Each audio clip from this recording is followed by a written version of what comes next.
Hi friends, അസ്സലാമു അലൈക്കും. പുതിയൊരു വീഡിയോയിലേക്ക് എല്ലാവർക്കും സ്വാഗതം. ഇന്ന് ഞാൻ ഹലീമിൻ്റെ റെസിപ്പിയാണ് നിങ്ങൾക്ക് വേണ്ടി ഷെയർ ചെയ്യുന്നത്. ഹലീമിൻ്റെ വീഡിയോ ഞാൻ കുറേ മുമ്പ് നമ്മളെ ചാനലിൽ അപ്ലോഡ് ചെയ്തിട്ടുണ്ട്. അതിൽ നിന്ന് കുറച്ച് മാറ്റമുണ്ട് ഈ ഹലീം. ഇതിൽ ഞാൻ പയറ് വർഗ്ഗങ്ങളൊക്കെ ചേർത്തിട്ടാണ് ഉണ്ടാക്കിയിരിക്കുന്നത്. അപ്പം വീഡിയോ സ്കിപ്പ് ചെയ്യാതെ കാണാൻ ശ്രമിക്കാം. നമുക്ക് വീഡിയോ കണ്ടു നോക്കാം. If you are watching our video for the first time, please subscribe, like, share and comment. അപ്പോൾ നമ്മളെ ഹലീം ഉണ്ടാക്കാൻ വേണ്ടിയിട്ട് ഞാനിവിടെ ഒരു ചിക്കൻ്റെ ബ്രസ്റ്റ് പീസ് എടുത്തിട്ടുണ്ട്. ഇത് എല്ലുള്ള പീസ് എടുക്കുന്നത് കൊണ്ടും കുഴപ്പമൊന്നുമില്ല. ഇനി ഇതിൽ മസാല പിടിച്ച് കിട്ടാൻ വേണ്ടിയിട്ട് ഞാൻ ഇതുപോലെ വരഞ്ഞു കൊടുത്തിട്ടുണ്ട്.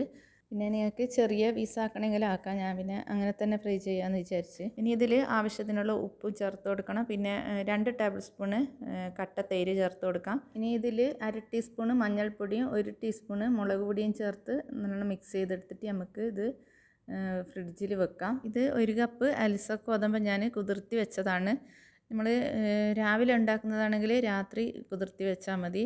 ഗോതമ്പ് വെള്ളം ക്ലിയർ ആകുന്നത് വരെ കഴുകിയെടുത്ത് നല്ല വെള്ളം ഒഴിച്ചിട്ട് കുതിർത്തി വെച്ചതാണ്. വെള്ളത്തോട് കൂടി തന്നെ കുക്കറിലേക്ക് ഇട്ട് കൊടുക്കുക. 1 കപ്പ് ഗോതമ്പ് 2 കപ്പ് വെള്ളം ഒഴിച്ചിട്ട് കുതിർത്തി വെച്ചതാണ്. ഇനി ഒരു പാത്രത്തിലേക്ക് 2 ടേബിൾ സ്പൂണ് ഉഴുന്ന് ചേർത്ത് കൊടുക്കാം. പിന്നെ 2 ടേബിൾ സ്പൂണ് തുവരപ്പരിപ്പും 2 ടേബിൾ സ്പൂണ് കടലക്കപ്പരിപ്പും ചേർത്ത് കൊടുക്കണം. ഇനി ഇത് നന്നായി കഴുകിയെടുത്ത് ഗോതമ്പിലേക്ക് ചേർത്ത് കൊടുക്കാം. എന്നിട്ട് ഇതിലേക്ക് ഒരു 2.5 കപ്പ് വെള്ളം കൂടി ചേർത്ത് കൊടുക്കുന്നുണ്ട്. ഇനി ഇതിൽ ആവശ്യത്തിനുള്ള ഉപ്പ് ചേർത്ത് കൊടുത്തിട്ട് നമുക്കിത് അടച്ച് വെച്ചിട്ട് ഒരു വിസിൽ വന്നാൽ 25-30 മിനിറ്റ് ഫ്ലെയിം കുറച്ച് വെച്ചിട്ട് വേവിച്ചെടുക്കണം. എന്നിട്ട് എയർ പോയതിന് ശേഷം മാത്രം തുറന്നാൽ മതി. പിന്നെ ഒരു വലിയ സവാള ഫ്രൈ ചെയ്ത് വെച്ചിട്ടുണ്ട്. ഇതിൽ നിന്ന് നമുക്ക് മേലെ ഗാർണിഷിന് മാത്രം മാറ്റി വെച്ചിട്ട് ബാക്കി ഈ ജാറിലേക്ക് ചേർത്ത് കൊടുക്കാം. പിന്നെ കുറച്ച് അണ്ടിപ്പരിപ്പും ബദാമും ഇതിലേക്ക് ചേർത്ത് കൊടുക്കണം. ഒരു 10-12 അണ്ടിപ്പരിപ്പും അതേപോലെ തന്നെ ബദാമും എടുത്തിട്ടുണ്ട്. ഇതിൻ്റെ കൂടെ ചേർത്ത് കൊടുത്തിട്ട് നമുക്കിത് അരച്ചെടുക്കണം.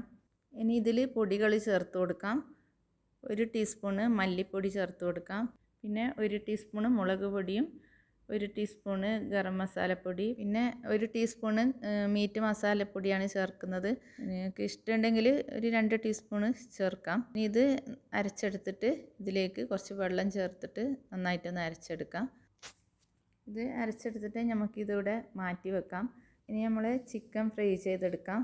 നമ്മൾ ചിക്കൻ ഫ്രൈ ചെയ്യാൻ വേണ്ടിയിട്ട് നോൺ സ്റ്റിക്കിൻ്റെ ഒരു പാന് തന്നെ എടുക്കണം. എന്നിട്ട് അതിലേക്ക് 2 ടേബിൾ സ്പൂണ് നെയ്യ് ചേർത്ത് കൊടുക്കാം. ഇത് ഗീയിൽ ഫ്രൈ ചെയ്തെടുക്കുമ്പോഴാണ് ടേസ്റ്റ് ഉണ്ടാകുക. ഇത് ഫ്രൈ ചെയ്തെടുത്തിട്ട് പിന്നെ എല്ലുള്ള പീസാണെങ്കിൽ എല്ല് മാറ്റിയതിന് ശേഷം നല്ലോണം ചൂടാറി കഴിഞ്ഞാൽ നമുക്ക് മിക്സിയുടെ ജാറിലിട്ടിട്ട് ഒന്ന് ക്രഷ് ചെയ്തെടുക്കണം. എന്നിട്ട് നമുക്ക് ഈ എണ്ണയിലേക്ക് ഒരു 1/2 ടേബിൾ സ്പൂൺ ഇഞ്ചി വെളുത്തുള്ളി ചതച്ചത് ചേർത്ത് വഴറ്റി എടുത്തിട്ട് ഇവിടെ മാറ്റി വെക്കാം. നമ്മൾ ഗോതമ്പ് ഇവിടെ വെന്തിട്ട് ഇത് ഞാൻ നല്ലതുപോലെ ഇതുപോലെ അടിച്ചെടുക്കുന്നുണ്ട്. ഇങ്ങനെ അടിച്ചെടുത്തിട്ട് ഉണ്ടാക്കുന്ന അൽസയും ഹലീമൊക്കെ നല്ല ടേസ്റ്റാണ്. നമ്മൾ മിക്സിയുടെ ജാറിലിട്ടിട്ട് അടിച്ചെടുക്കുന്നതിലും ടേസ്റ്റ് ഇങ്ങനെ അടിച്ചെടുക്കുമ്പോഴാണ്. ഇനി നമ്മൾ അരച്ചെടുത്ത മിക്സ് ചേർത്ത് കൊടുക്കാം. പിന്നെ നമ്മൾ വഴറ്റി വെച്ചിട്ടുണ്ടായിരുന്നല്ലോ ഇഞ്ചി വെളുത്തുള്ളി, അത് എണ്ണയോട് കൂടി തന്നെ ഇതിലേക്ക് ചേർത്ത് കൊടുക്കണം. എന്നിട്ടിത് നല്ലതുപോലെ ഒന്ന് മിക്സ് ചെയ്തെടുക്കാം. നിങ്ങൾക്കിത് എത്രത്തോളം ലൂസ് വേണോ അതിനനുസരിച്ചിട്ട് വെള്ളം ഒഴിച്ചിട്ട് ലൂസാക്കി എടുത്താൽ മതി. ഇനി ഇതിൽ നമ്മൾ ക്രഷ് ചെയ്ത് വെച്ച ചിക്കനും ചേർത്ത് കൊടുക്കാം. ഇനി ഒരു വലിയ ചെറുനാരങ്ങേൻ്റെ അരമുറി ഞാനിവിടെ പിഴിഞ്ഞ് വെച്ചിട്ടുണ്ട്. അത് ഇതിലേക്ക് ചേർത്ത് കൊടുക്കാം. ഇനി ഇതിലേക്ക് കുറച്ച് മല്ലിയില കട്ട് ചെയ്തതും കൂടി ചേർത്ത് കൊടുക്കുന്നുണ്ട്. പിന്നെ 1-2 ടേബിൾ സ്പൂണ് നെയ്യ് ഇതിലേക്ക് ചേർത്ത് കൊടുത്താൽ നല്ല ടേസ്റ്റ് ഉണ്ടാവും.